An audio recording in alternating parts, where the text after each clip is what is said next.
Hello, everyone, and welcome to today's webinar, Dangerous by Design, How Street Design Contributes to the Pedestrian Safety Crisis, hosted by the Maryland Department of Planning in partnership with the Smart Growth Network and Smart Growth America. My name is Jill Lemke, and I serve as the Manager of Engagement at the Maryland Department of Planning. I also serve as a member of the Smart Growth Network Steering Committee.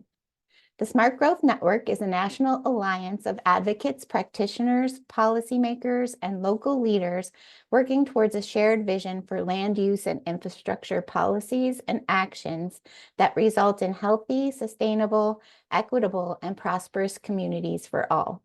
Smart Growth America, who you will be hearing from soon, is also an active member of the Smart Growth Network.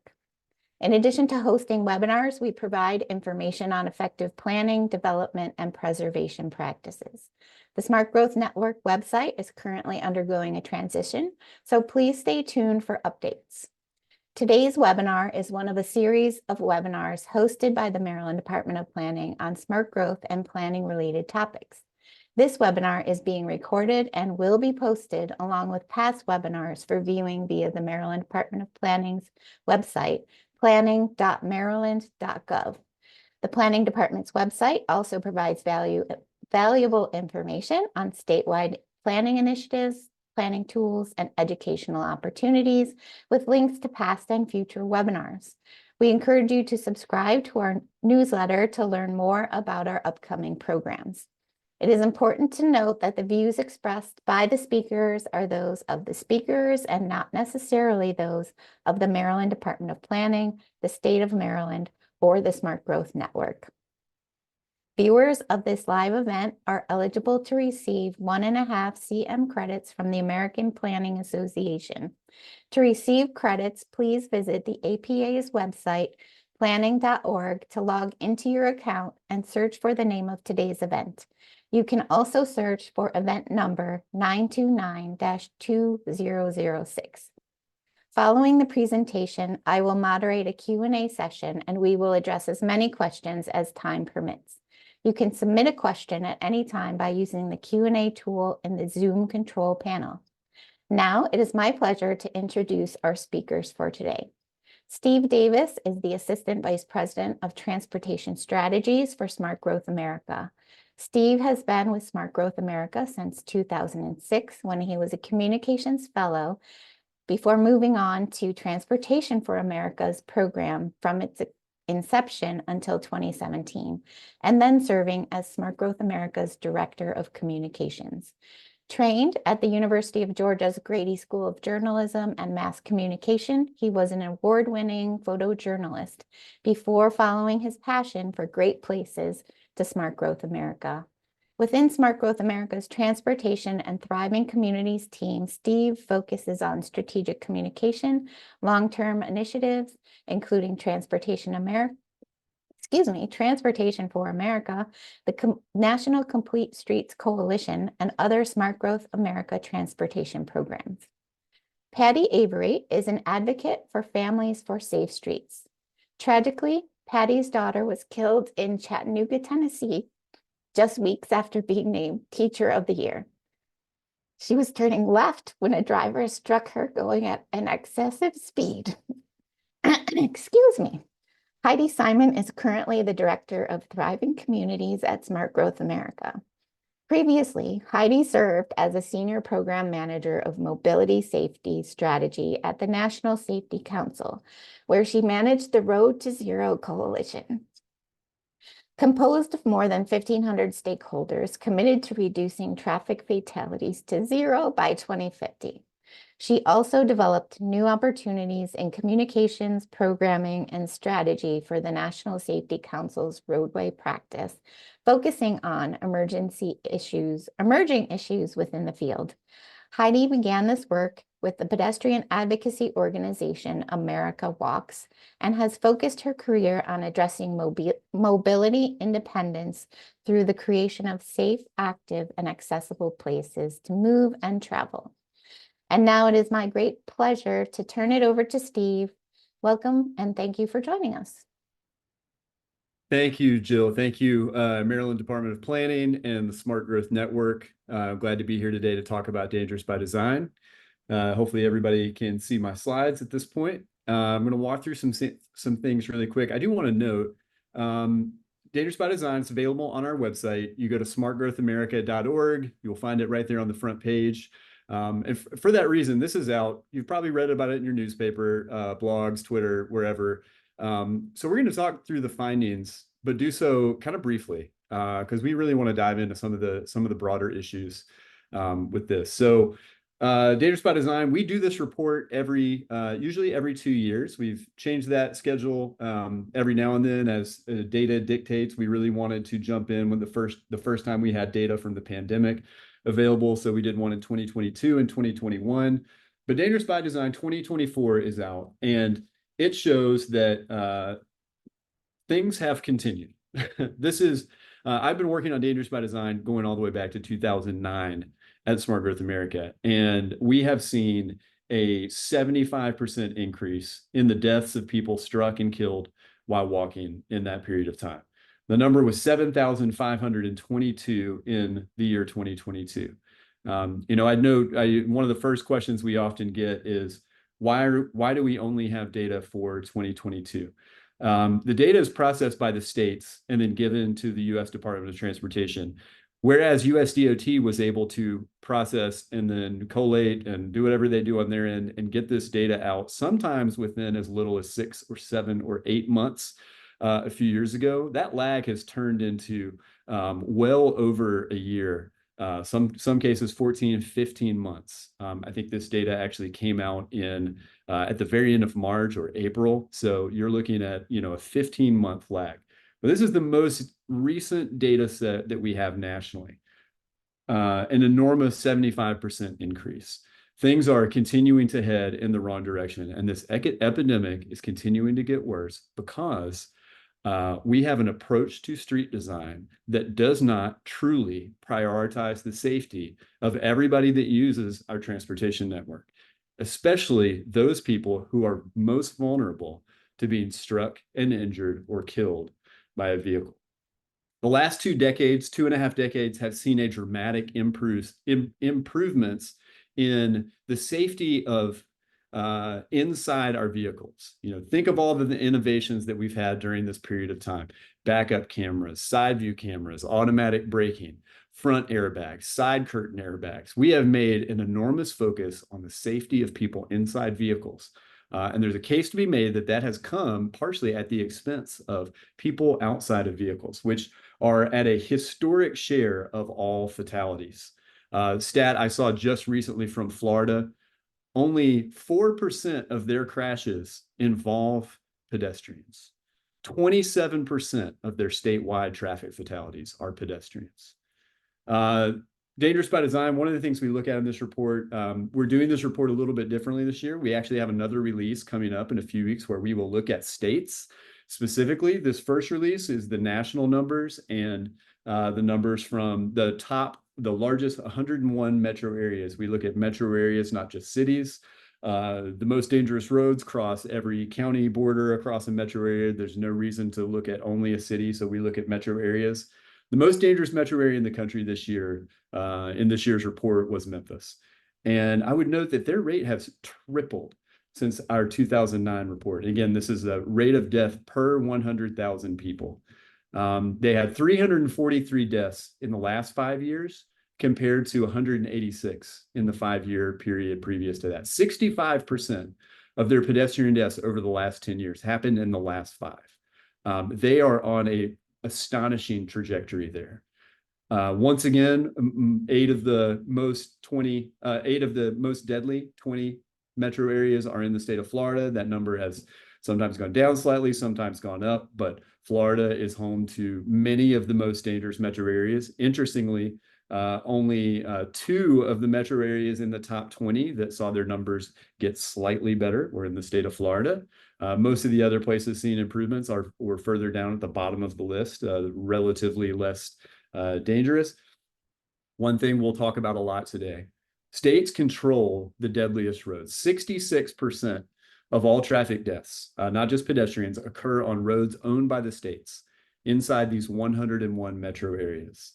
The other thing I would notice, we get a lot of attention on the rankings, where people rank in the report. Are they moving up? Are they moving down? Well, we were 5th last time. This time we're 7th. That's good news.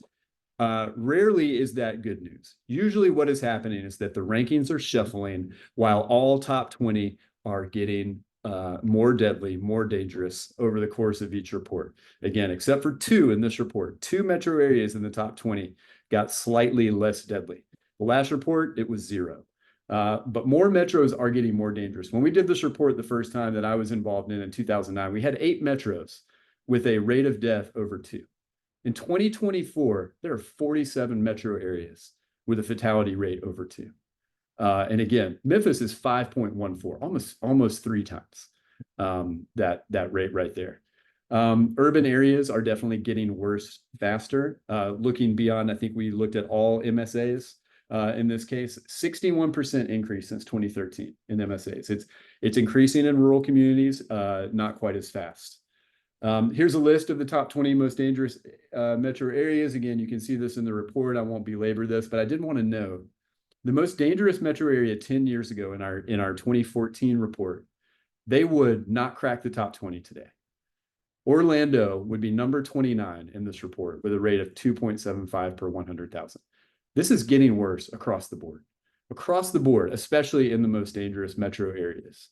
And I want to talk about one of those metro areas specifically and just walk through a story and some examples of design. Heidi is going to go into design at length in her portion here, but we're going to talk about Baton Rouge, which is tied for 5th most dangerous metro area in the country. This is Florida Boulevard in Baton Rouge, which by most accounts seems to be one of the most dangerous streets for drivers and pedestrians, people walking in the entire state of Louisiana, just a few miles long.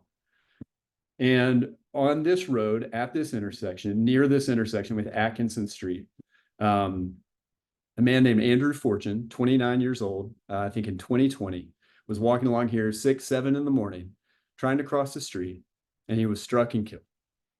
And that's just one of the more than 61,000 people that were killed over this last 10-year period. And we want to talk about 3 things that often get overlooked in these conversations about fatalities, especially when we look at these numbers that I know can go in one ear and out the other. I mean, what is 61,000 people? Like, how do we process what that number looks like? And the thing that we want to talk about today at length is the survivors. Andrew Fortune in Baton Rouge left behind mother, father, cousins, at least one daughter, friends. Do that math for the 61,000 people that have died. Everybody who is struck and killed leaves a ripple effect through their communities, tears at the fabric of their networks of friends and colleagues and family. And that gets lost in this conversation when we talk about the people that have been killed. We forget about the people that are affected when someone else is no longer here. A breadwinner is no longer there to work. A mother is no longer there to work or to be with their children. A friend is gone. We don't talk about that enough. And we're going to talk about that some today. We're really grateful to have Patty here to share some of her story. Second thing I want to mention is injuries. This is really lost in the mix. Severe injuries are part of it, but there's a spectrum of injuries from, severe injuries, people maimed, who do not die, all the way down to people that, have a minor injury and they may be out of commission for a couple of weeks. It's a huge spectrum, and it's really just not studied enough. This chart you're looking at here on the left comes from the Centers for Disease Control and Prevention, some data that they have. They get real-time data from emergency departments across the country. And they figured out that 45 out of every 100,000 ER visits were for a pedestrian injury. But when you start drilling into who is going to the emergency room and who is getting hit and injured by vehicles, the rate for every group of persons of color is over that 45 out of 100,000 visits. Only white persons are underneath that. Everyone else is disproportionately injured. The injuries to pedestrians overall increased by 11%.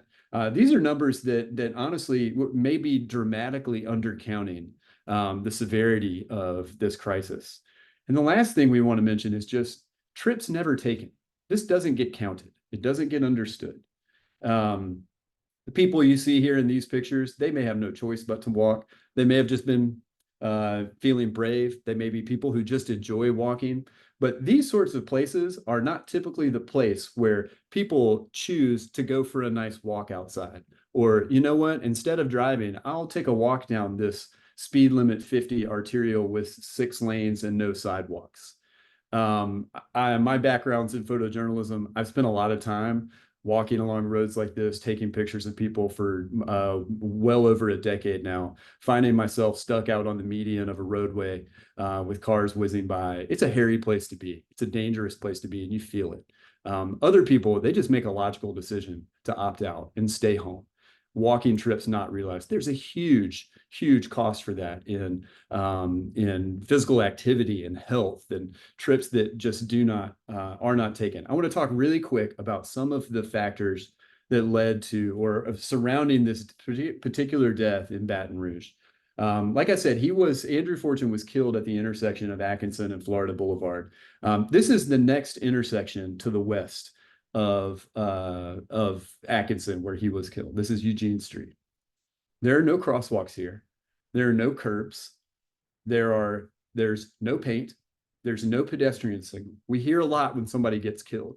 Were they in the crosswalk? Oh, they weren't in the crosswalk. It's their fault. So this is some of the calculus that people like Andrew have to make when they make a decision to cross the street, right? So sure, he could have walked to this intersection, and maybe cars will be stopped at the red light. Maybe someone won't be looking and turning right off of Florida and run him over. Here's what the next intersection looks like to the west, just a little further away. I know this is the city's main bus transfer station in the background. Right here at this intersection that is going to be have an immense pedestrian activity. No crosswalks, no paint. The Louisiana DOTD has decided that there should not be crosswalks here. They haven't been here for some time. You can go back through Street View imagery. There's no ghostly paint existing on the ground. Go a little bit to the east. Here's the one of 2 intersections on a nearly 2-mile stretch where you will find some evidence of accommodations, basic accommodations for people walking on foot. There's faded crosswalks that haven't been repainted in a very, very long time. And just note, if you look at the geometry of this intersection from above, you know, what should be, this road is 4 lanes through this entire stretch, 4 pretty narrow lanes. And instead of just crossing 4 lanes, you're crossing the equivalent of at least 6. If you want to cross in the right spot here in the crosswalk. I would note that, you know, in Louisiana, the law for people walking, it resembles the law for pedestrians in most states, which is pedestrians can cross a roadway within a marked crosswalk, and also any intersection of 2 streets, whether it is marked or not, is a legal crosswalk.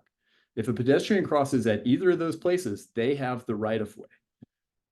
If you cross truly mid-block in between intersections, even unmarked crosswalks, that is the only time that a pedestrian does not have the right of way. So here is this corridor. This is the sort of western part of the 2 miles that we're going to look at from Interstate 110 to 19th Street. There are 2 traffic signals in this stretch, which is probably about 3/4 of a mile, with tons of people walking on this street. So here are the two signalized crossings. Again, one of these has a crosswalk painted, one of them does not. Here are all the legal crosswalks. Here are all the places where a pedestrian legally has the right of way to cross the street. The eastern portion, the traffic light you see at the far right there is the one that has the sort of bare bones pedestrian accommodations. Here are all the legal crosswalks. Legal, unmarked crosswalks. A pedestrian crossing at any of these places has the right of way. And I ask you, when you see streets like these, and then the DOT in charge of maintaining, designing, upkeep on a road like this tells you that their #1 priority is safety for all travelers. Should we believe them? I think the evidence is in the design and in who we prioritize with these designs. I'd note one last thing about this corridor here. this really bears it out. The rate of death goes up within census tracts as the income goes down. We don't know the income of people who were killed. We just know the income of census tracts where these deaths happen. And as incomes go up in census tracts, fewer and fewer people are killed. This is not an epidemic that is felt evenly across our populations. The lower your income is, if you're a person of color, you're significantly more likely to be struck and killed while walking in the United States. And that note, when it comes to a street like Florida, this really bears this out. Florida Boulevard has long been sort of an unofficial dividing line between whiter Baton Rouge to the south and black Baton Rouge to the north. And if you look in a little bit, this is a map of pedestrian fatalities going back to 2008. You can see the death. Florida is the road right there at the top of the sort of shaded or unshaded area. That's Florida Boulevard. That section below, predominantly white. Got 2 pedestrian fatalities in that section over nearly 15 years. Who's being killed in Baton Rouge? This is the same story we see in a lot of our metro areas across the country. And it's one that tells us that we need to prioritize people that we are not currently prioritizing in our efforts for safety when it comes to our streets.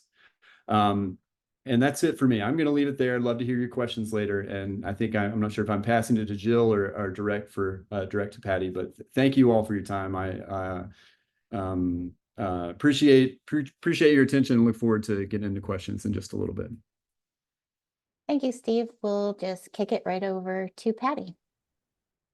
Great. Thank you so much for inviting me today. And while it's a privilege to be with you, I must tell you that it's a very painful one. But before I talk about the pain, I'd like to tell you a little bit about my daughter, Bethany. As you can see, Bethany was a dynamic and vibrant person. She was a teacher. She was beloved by her students and her coworkers. As you heard, she'd just been named Teacher of the Year at one of the best schools in Chattanooga, most innovative schools in Chattanooga before she was killed. And on the left, you can see her December 31st, 2018 Instagram post, apparently the best of my year. Included dancing, becoming Jewish, flexible seating classroom, protesting, and chopping off my hair. I'll take it. And she lost her life to traffic violence less than 3 weeks later. She, I think to tell you about her, to really encapsulate her personality, I'd just like to tell you about when she converted to Judaism 6 months before her death. You see her wedding pictures there in the Instagram photo. Her husband was Jewish, but for Bethany, she wanted to take her time to really understand if she wanted to convert and to basically to do it on her terms. But while she was pregnant with their son, Noah, whom you can see little bitty in the corner there with her, she told me she was ready. And just before her Beit Din, the final step in conversion, she asked me to think with her about her Hebrew name. And so I got to think about her character at length and think about the ways that her life had unfolded. I mean, after all, how many chances do you get to name your child? You know, you name them before you know them when they're born. But she was inviting me at 37 to help her think of her Hebrew name. And 2 names came to me right away. Bethany had been a choreography and performance major in college. And of course, so Miriam popped up in my mind. But Bethany, before she was a dancer, she was born a sister. Her big brother, Sean, was 2 years older. And a few years later, her little brother, David, joined us. So being a sister was key to Bethany's identity, just as it was for Miriam as Moses' sister. But if you remember the story, Miriam also created a safe place and carried her brother to that place where he could find his destiny. And I saw Bethany do that over and over with her friends, with her students, just creating a safe harbor for them and then accompanying them to their destiny. At Shiva, after her funeral, so many people came up to me and said she was my person. She was the one I'd turn to when I didn't know what to do. She was my safe place. And the other name that came to me was Esther. And she told me she was scared to pick that name because she was afraid people would think she thought she was all that. But I told her it was absolutely the right name because she was an advocate for people at risk. She spent nearly all of her teaching career in Title I schools in low-income communities. I told her she had been born for this time. And I said, and you're smoking hot, so it's absolutely an appropriate name for you. So I hope that gives you a sense of who she is. There she is. She was known for her jumping selfies, and this was when she went to visit her brother who was getting his PhD in a town in the Alps in France. So in addition to dancing, she was very physically active, and she had returned to running after the birth of her son. And over Martin Luther King weekend in 2019, she and her husband and Noah went to Cincinnati to see family. And Bethany and Josh actually got the first night on their own that they'd had since Noah was born.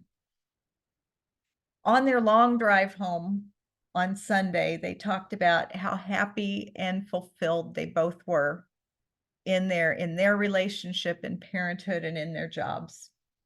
Well, the next morning, on the morning of Martin Luther King Day, January 19th, 2019, was a day off for her, so she left just before 8:30 to drive to her favorite running spot as she was training for the Chicago Marathon. Now, when they had moved to Chattanooga in 2013, she warned me ahead of time about the city's narrow streets and its crazy drivers. And when they bought their home, and I came to visit, she read me the riot act about never, never, never following Google Maps if it told me to turn left onto the main road at an intersection without a stoplight. So that morning, Bethany was at a corner with a stoplight at the corner of Elmwood Drive and Brainerd Road, waiting for the signal to change to make her left turn. What she couldn't see at that blind intersection was that a car had come speeding out of the tunnel, going 50 miles an hour in a 35-mile-an-hour zone. And it was completely impossible for her to see that that driver had not stopped or even slowed down for the light. Her car was broadsided and was pushed 40 feet down the road before coming to a stop. It had been hit with double the force that it would have of the impact compared to if the impact had taken place at 35 miles an hour. Her vehicle was so twisted, she had to be extricated using the jaws of life. Her heart had stopped, but the EMTs were able to restart it, vent her, and get her to the ER. When I arrived 6 hours later, she was on a ventilator and in an induced coma following surgery in which they'd had to saw open her skull to remove a portion of it to protect her brain from further damage due to the swelling. And I took nights so that Josh could be home with Noah, who was only 2 at the time. And we spent that Tuesday, Wednesday, and Thursday holding on to every milligram of hope that we could summon up. And I was with her when they took her for an updated brain scan in the wee hours of that Friday morning. And I just put my hand on her and I asked her to take every bit of will she could find to ensure that the scan was so clear that we would know what we were to do. A few hours later, even before we had the results, in the moment I told her that her beloved Shabbat Eve was dawning, I knew. So I spent time thanking her for being my daughter, for her humor, for her love, for her creativity, just for being and for being mine. When Josh and I met with the medical team a few hours later, we knew exactly what she would want us to do. And we made the heart-wrenching decision to remove the vent later that evening. And before that, Josh and his friends met at their house for Shabbat dinner. And when he lit the candles, Noah covered his eyes and said, "Do like mommy." Shortly after that, her sisters, her dad, her mothers-in-law, and I all returned to the hospital and carried on our love. She gave up her breath just a few minutes after coming off the vent. So I want to help everybody understand that as Steve was saying, the numbers, it becomes impossible to absorb that pain. Bethany is just one. And while she was not a pedestrian, while she was in a vehicle, her death was completely preventable. The poor road design contributed, the blind intersection, nothing to slow down cars coming out of the tunnel. Now, certainly the driver herself bears responsibility for choosing to drive at such an excessive speed. She said her excuse was that the sun was in her eyes and she just couldn't see the light. But even though she couldn't see, she chose to recklessly speed. So this crash was preventable. Bethany's death and all the pain that her loved ones and I carry was preventable. And Bethany really should be here with her little boy, who's now 8, and with her husband, and she should be in all of our lives. And it's a privilege to be with you today as you seek solutions to prevent this kind of pain from being inflicted on other families. Thank you, and I'll hand it to Heidi.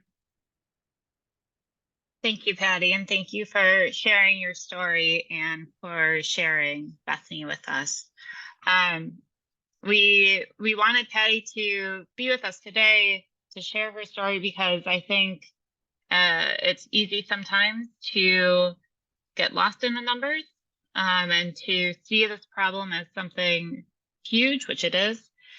But it's also important to remember the urgency and the individual nature of each of these deaths as we think about what we do to make sure that there aren't more people with stories like Patty's. I'm going to talk a little bit now about how we hopefully can get there, how we can be designing for safer streets. We talk a lot about this in Dangerous by Design and in the supplemental material that I hope you will check out at the link. But I just want to highlight a few things before we get into the discussion. As Steve mentioned, we are not designing our streets for safety right now, not for the safety of all road users. And we are doing it at a detriment to everybody, not just people walking and biking, but we know that people walking are bearing the brunt of these decisions. And one of the most critical factors of determining whether or not someone will survive a crash, whether or not someone will be able to control their vehicle to make a sudden decision or a sudden change in movement is speed. It's one of the most important factors when we talk about these crashes. And even a change of 10 miles per hour can really have a dramatic impact on whether or not someone's going to walk away from these crashes. And unfortunately, we know that right now, too many of our streets and communities are designed for speed. They are designed to prioritize the throughput of cars and automobiles, and they are not designed to prioritize safe walking, safe biking, really getting people to a place, to enjoy a place, but merely to get people through a place. And it's impossible to do both at the same time. We are not successful when we try to do it that way. And we know the indicators of street design that can help improve designing for safety over speed. This is a graphic from the 2021 edition of Dangerous by Design. You probably see it if you've been on an SGA webinar or presentation in the past, as we point to it often, because it is so important that we think of these known interventions that can save lives, that can reduce risk. And they're things that Steve highlighted as he walked you through the street in Baton Rouge. They're things that I will highlight in slides coming in a little bit here. But it really is all about making sure that the way our streets are designed are the way that we want people to behave. We are constantly being given cues by our built environment, how to act, how to move, how to travel through these spaces. And our streets need to be giving us, be telling a story of safety.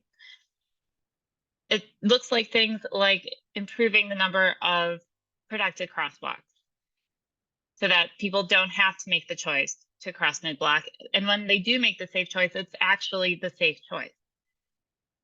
We know that we need things to draw attention to the environment so that drivers don't get into that tunnel vision of just being in their car and getting to their destination. So things like trees and signage, visual cues that catch their attention and draw them in so that they remember the responsibility that they are bearing as they drive through communities.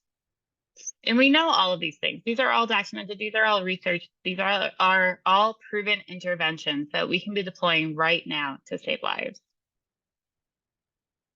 Unfortunately, we continue to design and build roads that are not safe. One of the things that stands in our way are the standards and policies in place that support unsafe design. And whether that be something like the NETCD and other design guidance that have varying levels of success in designing for safety, or whether that be the prioritization and funding of what gets built. What we are seeing is that our roads continue to support unsafe behavior and really prioritize speed over safety. We talk about this a lot at Smart Growth America, and we see others talking about it as well. One of the things that we wanted to do with Dangerous by Design this year is really highlight what can be done. What are the changes that we are talking about when we talk about designing for safety over speed? So we worked with our partners at Michael Baker International to come up with a series of illustrations that demonstrate some of the changes we would want to see in places. These are not design proofs. These are not meant to be used to get permits or clearance for changing environments. So I just want to preface that with saying, you know, these are illustrations for discussion purposes, but they are real places. These are places in some of the most dangerous communities. These are places that we have seen on our map have pedestrian fatalities take place on them, and a concentrated share of pedestrian fatalities take place on them. And we just want to use these as examples of things that can be done.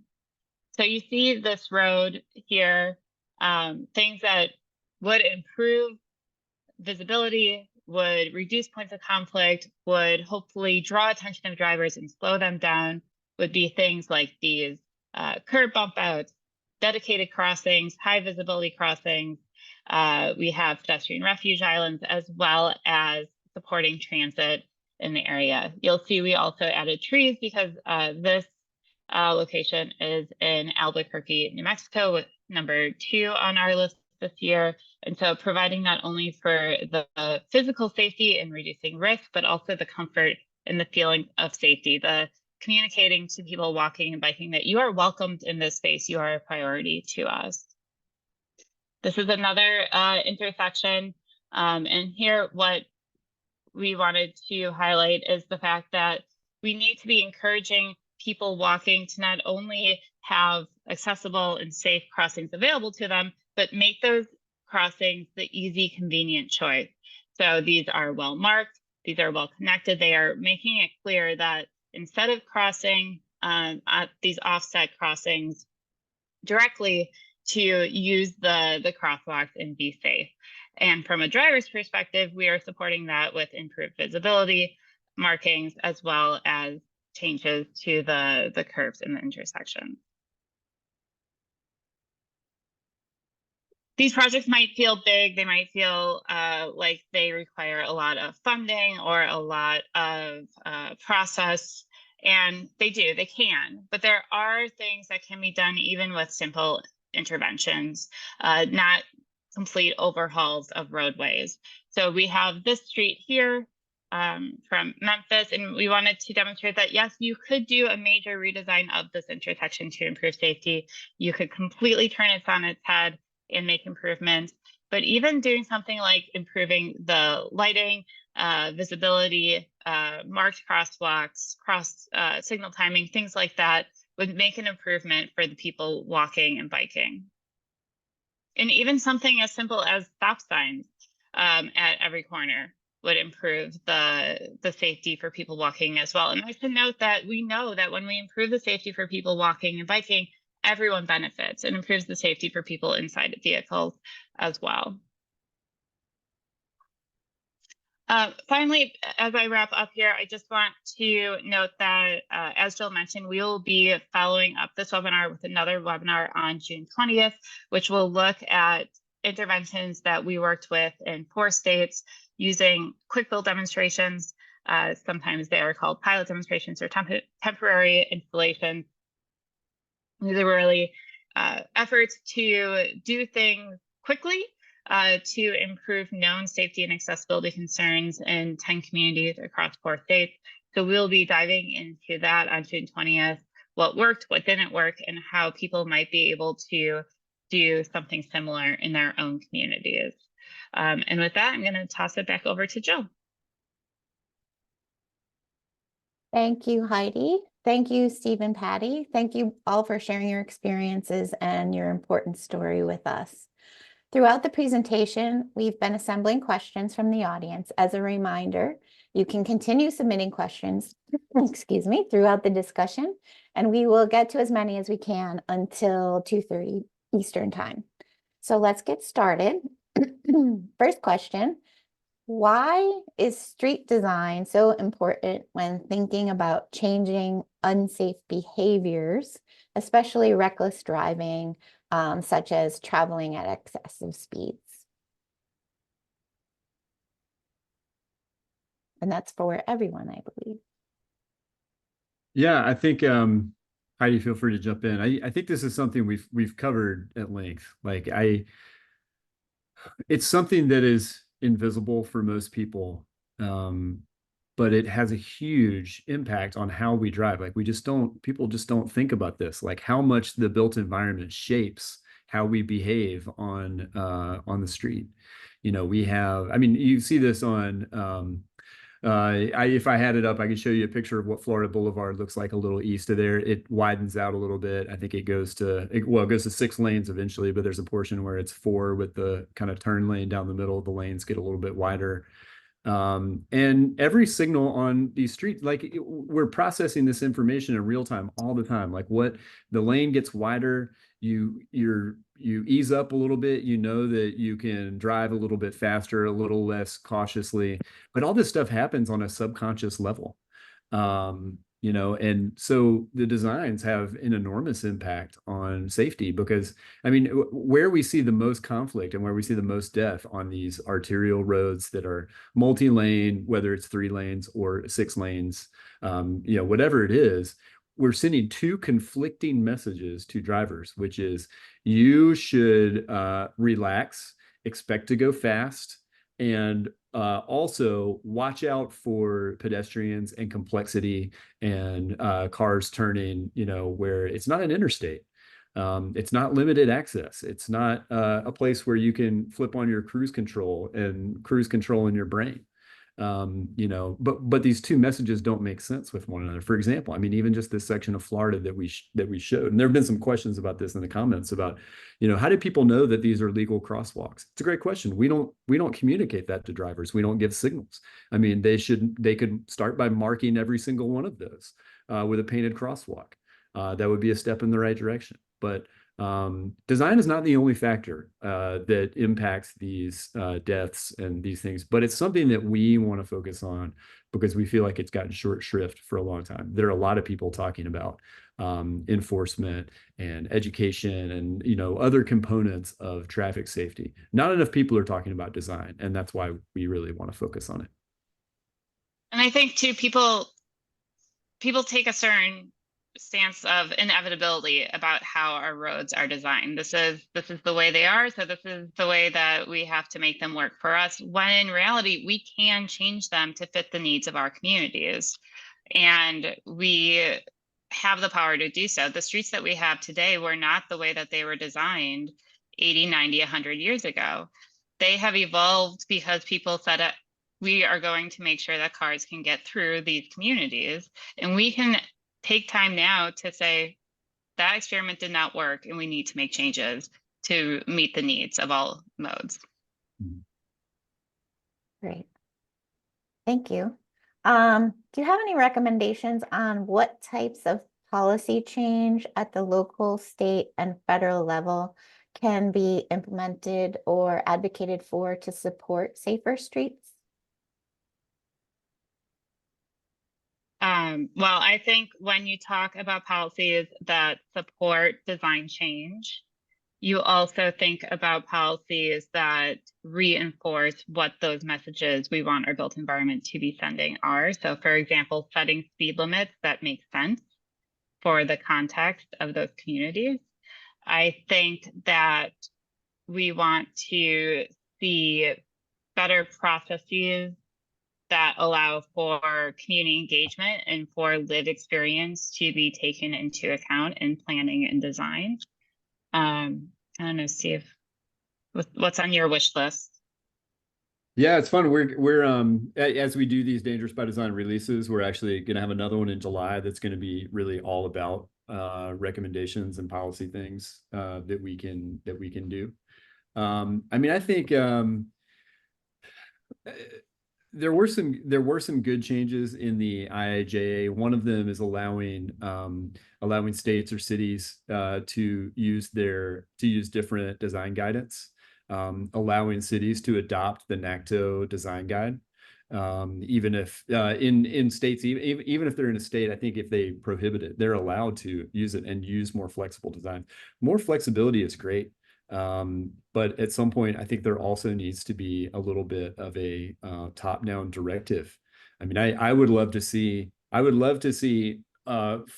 formula transportation money tied to your performance on safety. Right now we're sort of digging into some of this data, but those of you that follow the ins and outs of this, states are required right now to set performance targets for basically vulnerable users, bikes, pedestrians, whoever, for how many people are going to die. They can set targets that are aimed to get worse.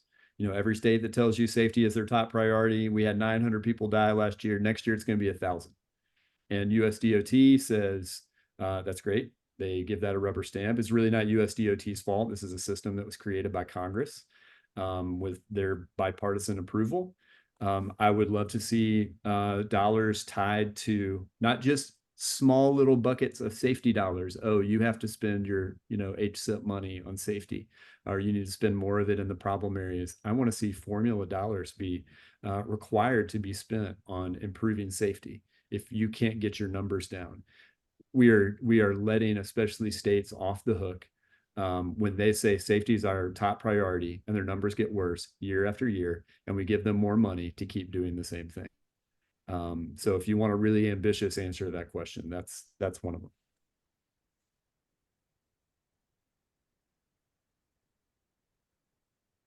Patty, did you want to jump in? I'm really sorry. Somehow I lost internet connectivity. So if you don't Okay. mind repeating the question, I'm happy to. Okay, well, since you were off, we'll just jump to the next question. And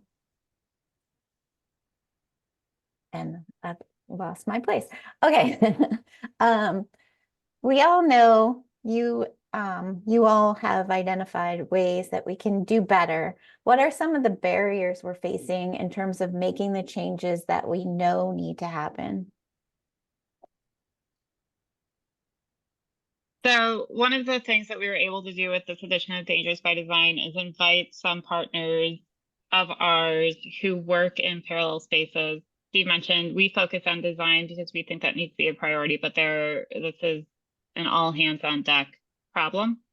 And so when you look at things like vehicle shape and design, or the quality and state of the data that we receive to be able to work with, I think we see issues and factors that even if we made every single street design change that I could come up with, we would still not see it be as effective as it could be if we were also addressing these parallel issues. And so I think those are major barriers.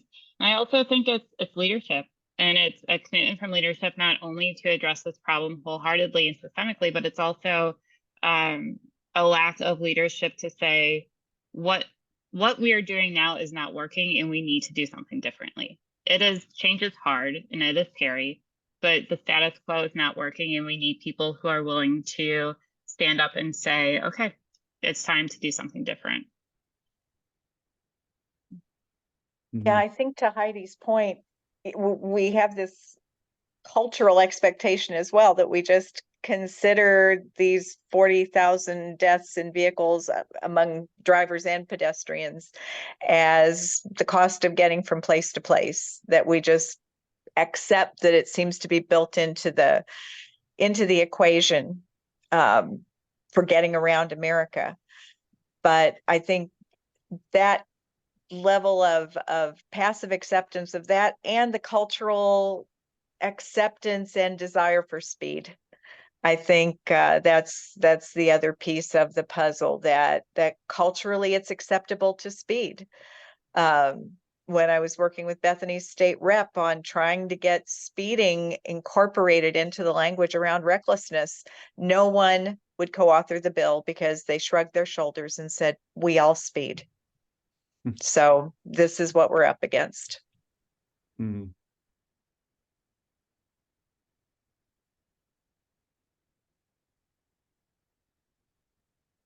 That is a tough issue. I know. I often talk about the fact that we are all pedestrians at some point, whether or not our preferred mode of transportation is driving a car.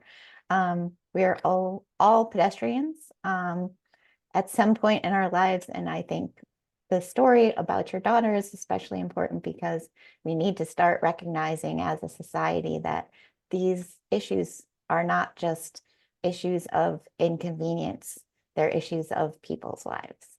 So I'll get off my soapbox and hit the next question.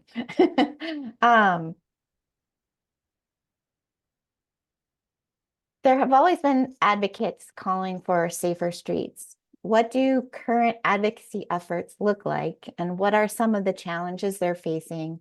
And are there signs of progress?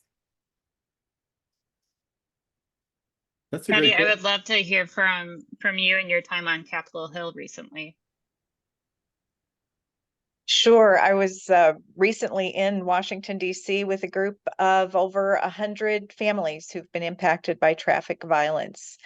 And in an effort that was organized by a large coalition of traffic safety organizations.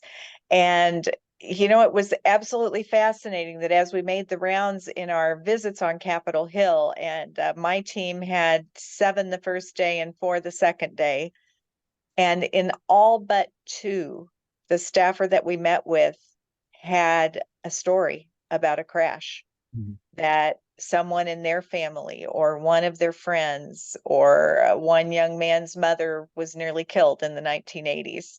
And so it was something they could relate to and they understood the importance of. And certainly there's interest, there's potential, and certainly hearing Secretary Buttigieg speak to our group was really inspiring, because he challenged us to think about the future and understanding that with the developments in technology, with the understanding around safer roads, taking a full systems approach, that we can change this picture. And he felt like he said, think about it 20 years, 30 years down the road, we'll see the 2020s as an inflection point in this trajectory. And someday we will look back on deaths in traffic, deaths from crashes, as quaintly as we look back at deaths from cholera in the 1800s. So this gave me hope to keep persisting, to say that with the advances, actually a congressman talked about how his car suddenly came screeching to a halt and he didn't know why. And his first response was anger. And then he saw that a 7-year-old had darted in front of his car, just in a residential area. Child had just run. So the technology itself helped protect the child. And so I do think that with taking a full safe systems approach, we really can change the picture. Mhm. That's great. I was going to say, I think the thing I've been most excited about the last few years when it comes to changes in the advocacy world is the emergence of Families for Safe Streets and the willingness, I mean, the courage and the boldness of these people who've been affected to be willing to, you know, cut open their wounds and share their pain over and over and over again.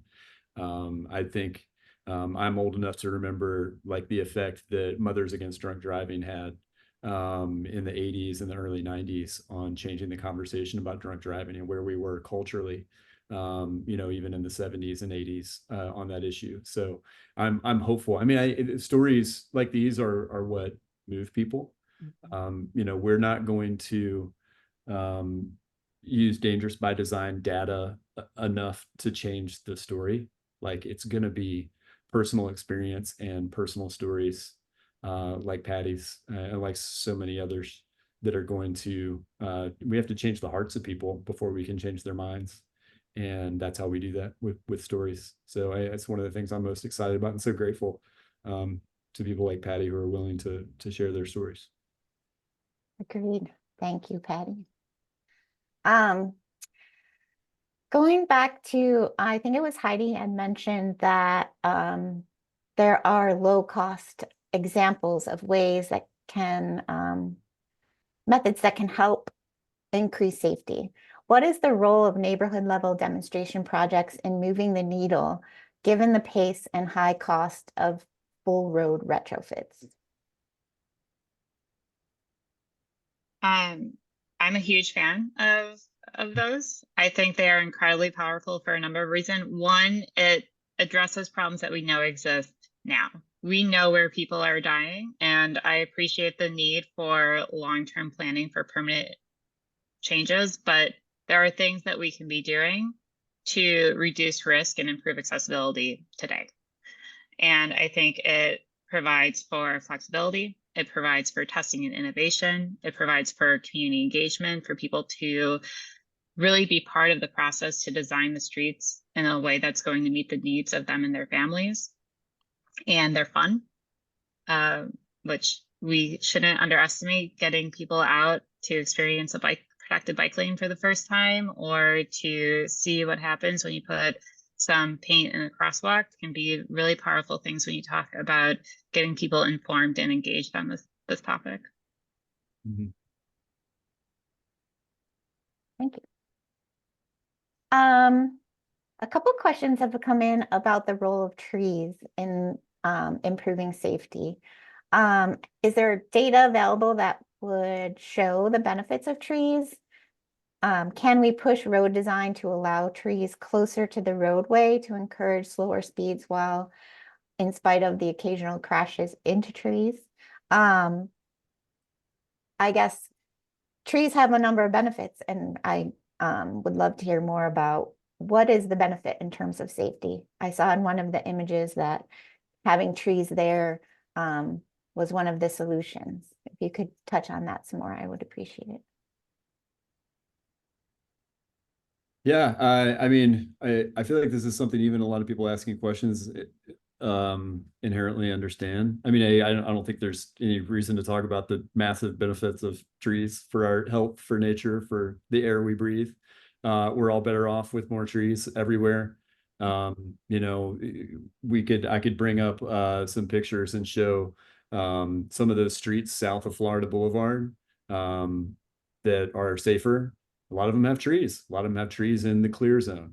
A lot of those streets, again, are not controlled by the state, so they aren't necessarily subject to a lot of the same design guidelines. But you know, the traffic calming benefits of having trees are great. And also another thing to stress in there, one of the, you know, just sort of sample examples that we had of Central Avenue in Albuquerque. That's one of the core changes made at that intersection. Put some trees in it. Like, you know, it's hot. It's hot to walk. Like, let's give people walking some shade. I mean, it's a win-win. Obviously, it's an uphill battle with state engineering manuals that say, you know, fixed hazardous objects in the clear zone are a problem, and which to us is just one more piece of evidence showing how we don't truly prioritize the safety of, you know, people walking. I know Chuck with Strong Towns likes to talk about this a lot, the breakaway traffic light poles, because they know cars are going to leave the roadway. So let's make sure that they, you know, the people driving don't get hurt, and those poles break away with this big, you know, shear off bolts right through the area where people are walking. I mean, it's insanity.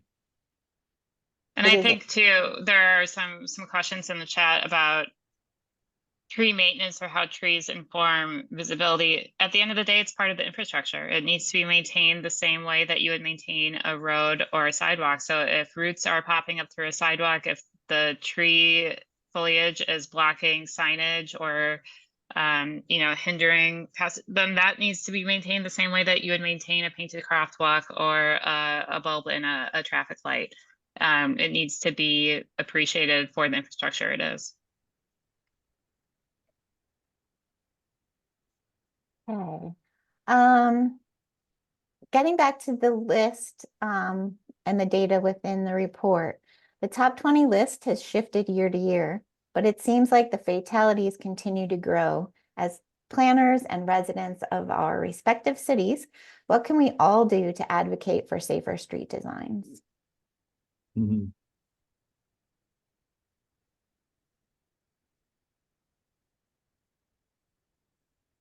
Anybody? I mean, I think, you know, the first thing is organize a Families for Safe Streets chapter where you live. They don't exist everywhere. Even as we were doing some of our outreach, you know, on the media side for Dangerous by Design, like going to some of those metro areas in the top 10 or top 20, there's no chapter set up. And we know there's people being killed. That's a great place to start. Organize people that are affected, start telling the stories of how this impacts people, you know, make the stories unavoidable for people to encounter. I think this is going to come up in the next webinar that we promoted at the end of Heidi's section, but find ways to do demonstration projects, whether with the participation of all the transportation agencies or you know, something more ad hoc on your own. That's going to be up for a morning until somebody tells you to take it down.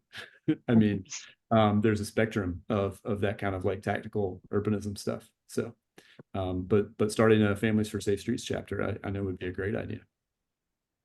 And just to add to that, you don't have to have a Families for Safe Streets chapter to engage with Families for Safe Streets. I live in a community with no chapter, so I'm an ambassador at large, so to speak. So it's possible to engage and receive support and some technical assistance from Families for Safe Streets without actually starting a chapter.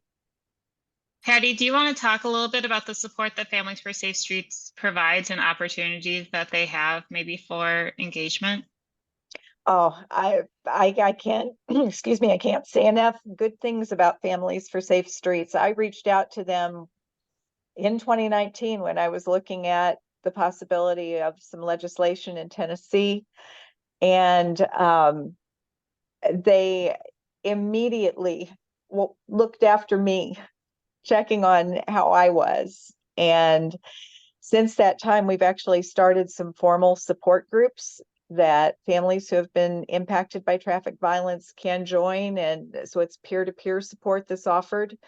But as well, then across this network of chapters, people now have experience with many of these issues, and everyone is willing to listen and say, here's what we tried.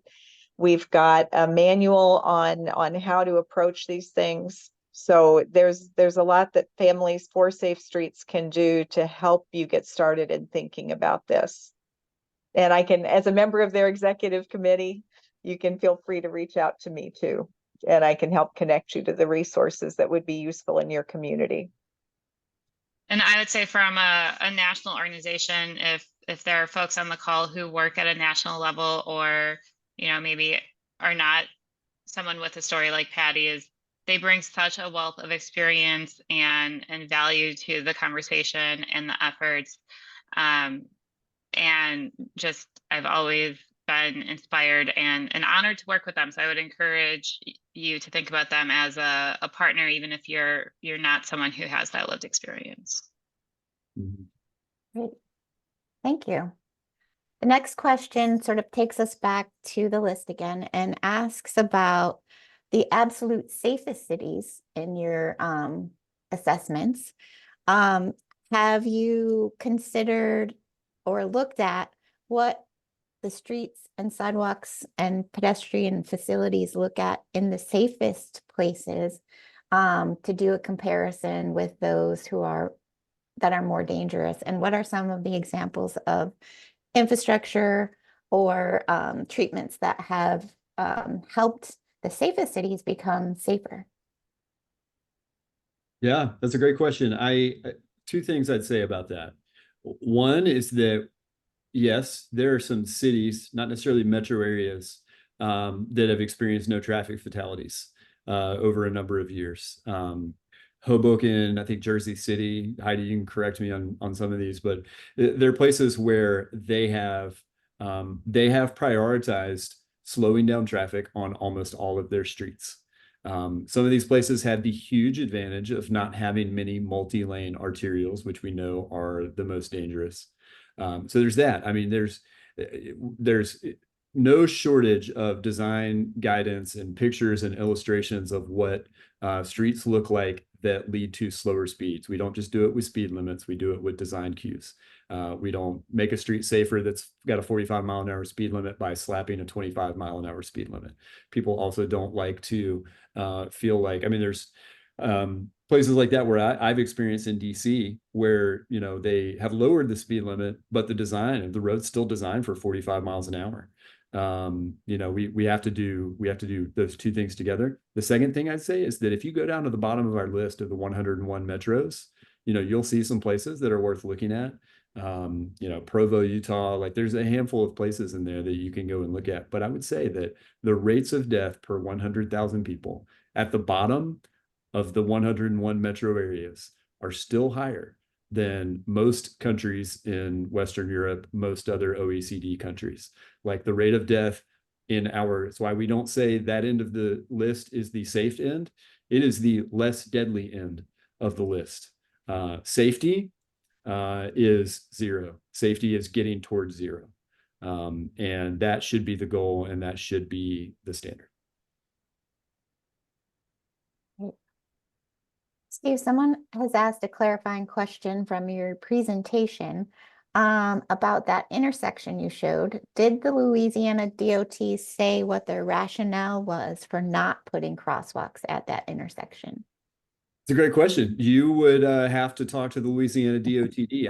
I have not. All I can do is, and I spent some time, I should say a lot of those, well, some of those are street view pictures. There's pictures in the report that I took in Baton Rouge. I was down there for a speaking thing with the wonderful folks at the Center for Planning Excellence. And I spent half a day walking up and down Florida Boulevard and taking pictures of people walking and the intersections and that sort of thing. I've not talked to the Louisiana DOTD. With these sorts of things, I feel like agencies reveal their priorities with their spending and with their infrastructure.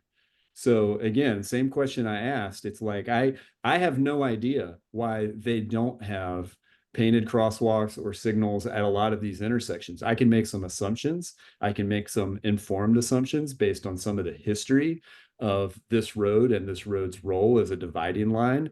Maybe people have an interest in not having people cross the street. People I talk to locally, you know, off the record would say things like, we have asked them, they've said they don't want people walking here, which is a way to, put your head in the sand, ignoring the fact that there are tons of, like, you can go in Street View and find people walking there.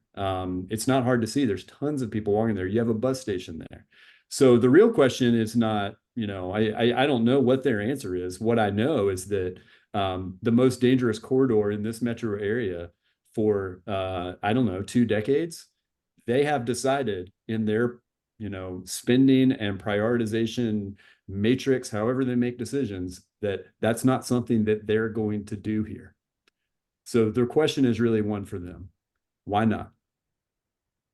And I think it speaks to something we see in far too many places, that when safety is not the default approach, when safety is not the true priority in the funding and the projects that get built, getting safety interventions included is an uphill battle, because you have to make the case for safety when you should not have to make the case for safety.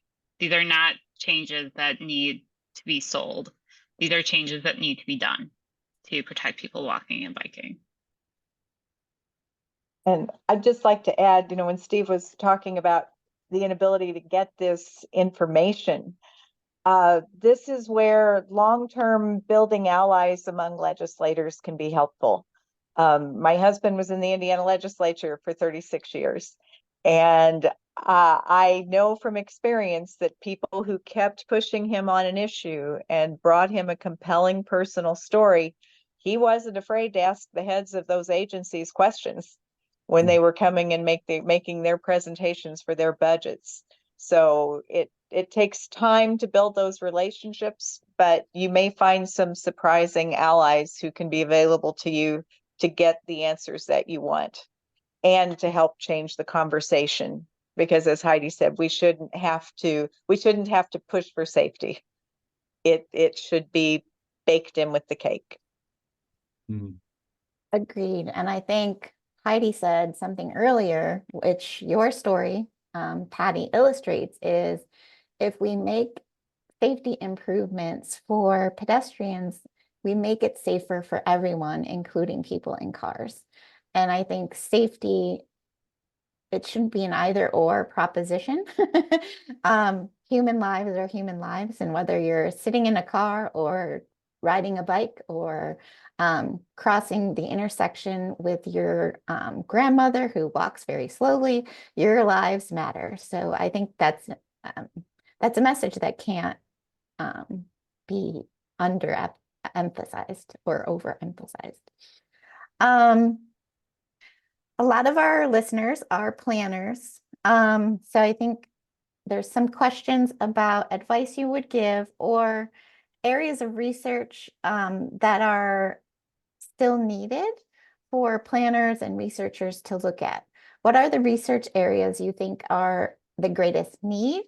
And is there data, exposure data, crash modification factors, impact of speed changes on crash rates and severities, et cetera, and the types of data we should all be looking at to inform our work?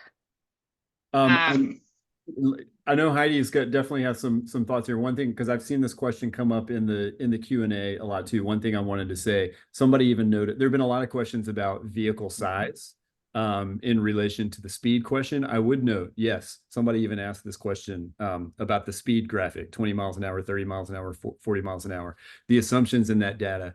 I dug into that a couple of years ago because I'd seen it cited everywhere, and I was trying to get back to the root source, and it shows up, if you see it as like NHTSA or NTSB, but you dig a little further, and it's actually their assessment of a study done in the UK in the 1990s. So that is a fleet of vehicles that is not here and is nearly 30 years old. Those numbers drastically underestimate the impact of speed and your likelihood to be killed at 20, 30, 40 miles an hour. That's one data question I would love to see some researchers tackle. That's stuff that can be figured out. I've seen some things kind of nibbling at it, but I would love to get some smart academics looking at vehicle speed and using modern day numbers and modern day fleet with that. That's what I was going to say. That graphic is horribly outdated and we don't have anything better. I will also say our general data collection and analysis system is flawed. We are working with the data we have, but that data is not good data. There's been some comments and questions in the chat about this already, but the data that is available for people with disabilities specifically to making sure that we are providing safe and accessible accommodation is not widely available. They are not, the data is just, it's not provided to us. Steve mentioned the fact that we're seeing data come out later and later and later, which means that we are working off of assumptions from 2 years ago now and trying to fix a problem that is happening currently. And I also think that there is no data on that really allows us to be proactive in addressing safety, primarily collecting near miss data. How often for people walking and biking do you have a close call, right? Or something happens where you're a little shooken up, maybe you have a scratch or two, but you walk away and you're grateful for that. And there's no way to report that, to count that, and to make sure that while you are able to walk away, it doesn't happen again at a more severe level. And so I think that really hinders us in being able to get to zero because we are reacting right now to the crisis and not, proactively designing. And it's hard, it's hard to say, we say this a lot around here. It's hard to say you care about something that you're failing to measure well. And the data on traffic fatalities, pedestrian fatalities, it hasn't changed much. There have been some tweaks that USDOT has made over the years to, recategorize. There's some they did this year with what they call pedal cyclists, and with the rise of e-bikes and more, motorized bikes, that sort of thing. They made some changes with the race data, I don't know, 5-6 years ago. But they still group wheelchair and scooter users with skateboarders and roller skaters. Which is sort of insane when you think about it. There's not a ton of oversight and feedback back down. That we can see. States still report tons of fatalities without basic race data. The basic crash reports that get submitted to USDOT are often incomplete. Not all of them have accurate latitude and longitude data. When we did our report in 2022, which had or 2021, which had the pandemic year, we actually used data from an organization called Streetlight Data that uses cell phone data to look at, because basically the data that we would normally use for commute share and some of that stuff it was completely useless because of the pandemic, because everything had been sort of upended.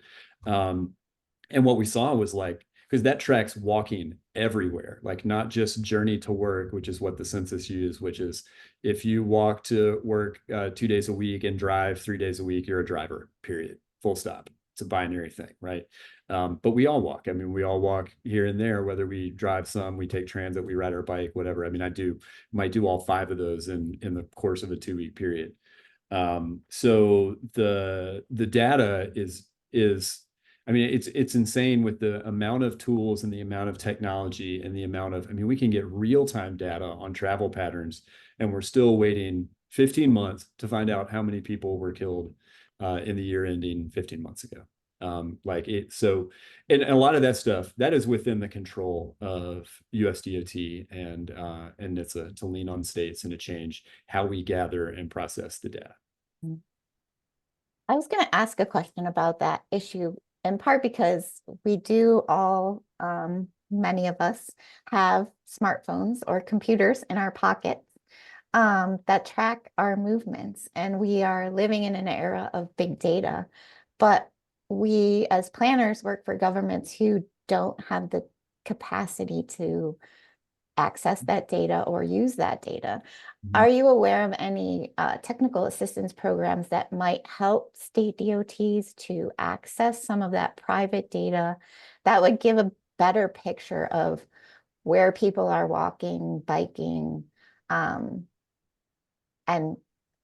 where other crashes might be taking place, and compare those? I do know some of the private companies have grants or technical assistance programs available that can be applied for. But I think this gets to one of the big issues where if it's going to be data that can help a community be safer, we need to be able to access that data, and there needs to be a level of transparency to that data as well and how it's being used. And I don't know that we have that solution figured out right now. Mhm. Well, hopefully there's a researcher on the line that's going to start working on it. We have a question from Canada. We have a lot of viewers from Canada, actually.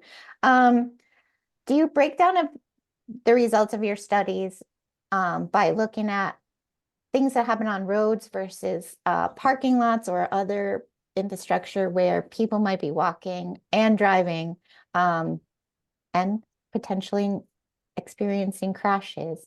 Is that data included at all?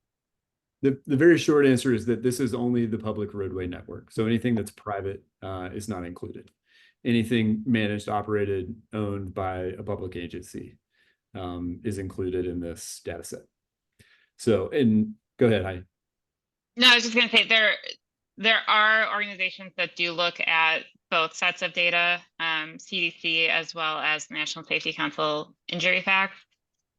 They always trend the same direction. It's like looking at, you know, parallel lines. So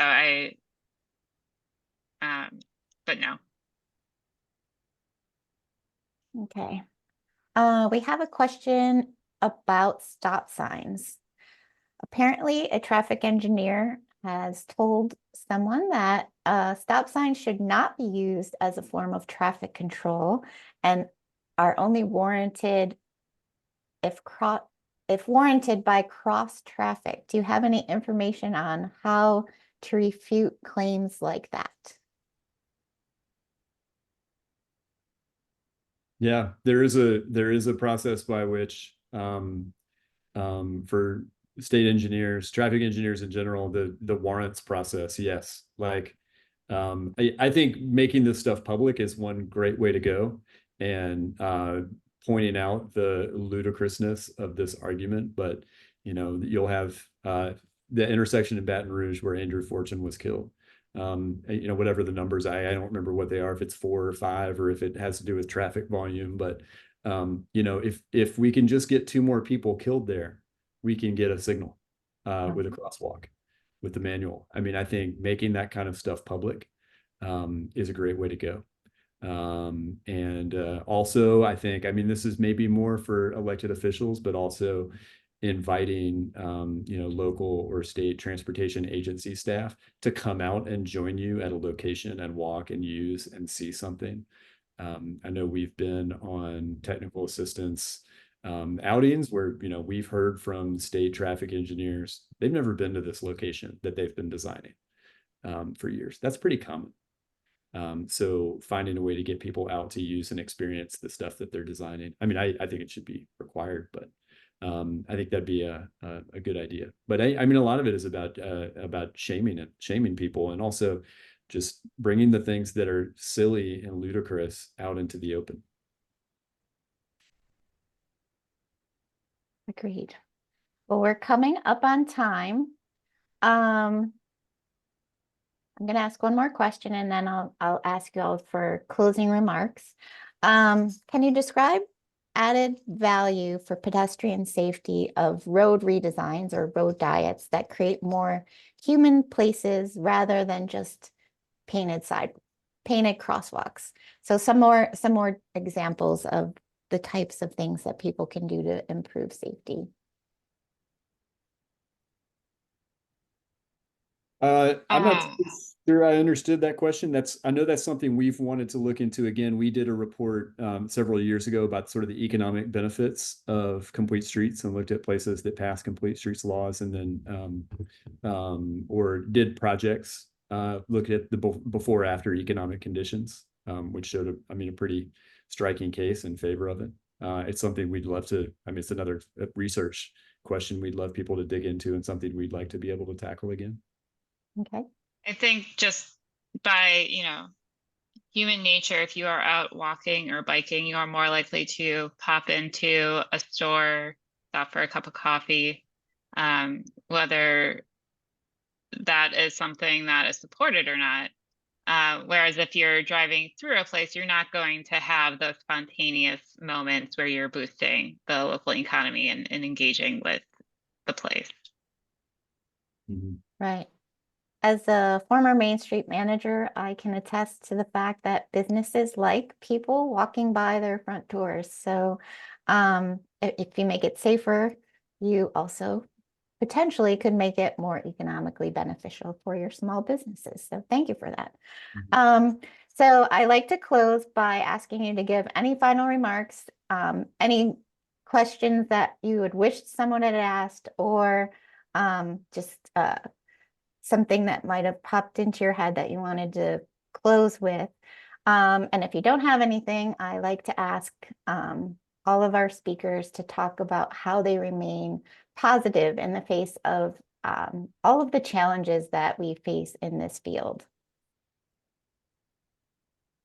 There have been a lot of questions, and sorry, there's 367 questions I'm looking at. Tons of great questions. I wish I could just go rapid fire down this list. A lot of people have asked about, this increase has come in a period when, cell phone use expanded and all these other factors.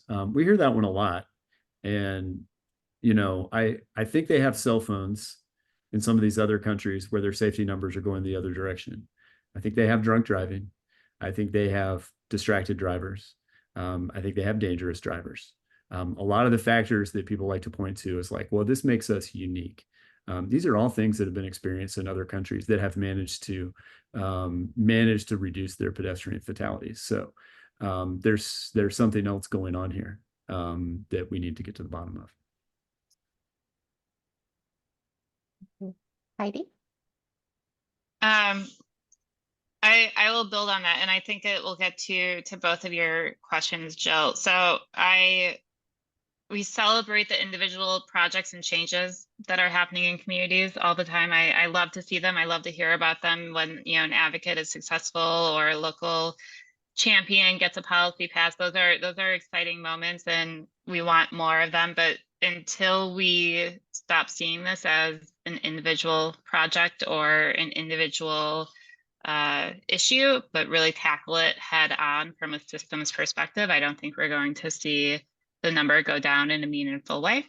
And so I think that gets to some of what the questions that Steve was speaking to in terms of how we really will be tackling this and want to address it. But also just it gives us a chance then to work together on this, because it's going to take all of us. Patty, did And you? sure, I would just say, don't be afraid to try. Don't be afraid to be the person who keeps raising their hand and says, what about pedestrians? What about speed? Do people really need to be going that fast on this road? Yes, it takes time. It takes time, especially when you're dealing with huge systems, and especially if a legislature has to pass a law to make something happen.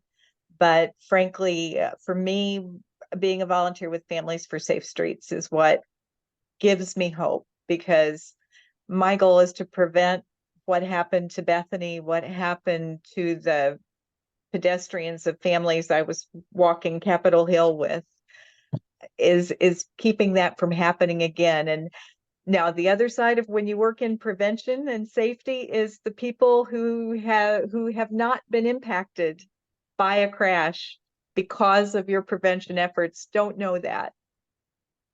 And that's a great mercy. We know that their lives may have been spared because of it. So keep in mind those who were lost, but keep in mind whose life you can be preserving through these efforts.